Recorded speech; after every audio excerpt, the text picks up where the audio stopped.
Posibleng maging maulan ngayong weekend. Sa datos ng Metro Weather, mataas ang tsansa ng ulan bukas, lalo sa hapon. Halos buong Luzon ang makararanas niyan, pati ang ilang bahagi ng Visayas at Mindanao.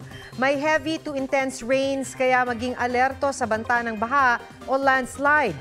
Pati sa linggo, posible ang malawakan at malalakas na ulan sa maraming lugar, kaya doble ingat. Sa Metro Manila, may mga pag-ulan din ngayong Sabado at sa linggo, lalo sa bandang hapon at gabi. Ayon sa Pag-asa, habagat ang nakaapekto sa Luzon at Visayas.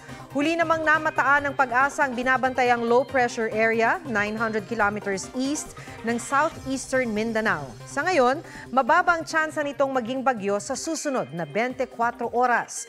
Pero dahil nasa dagat pa ito, posible pa itong makaipon ng lakas. Huwag magpahuli sa mga balitang dapat ninyong malaman. Mag-subscribe sa GMA Integrated News sa YouTube. Sa mga kapuso abroad, subaybayan nyo kami sa GMA Pinoy TV at sa www.gmanews.tv.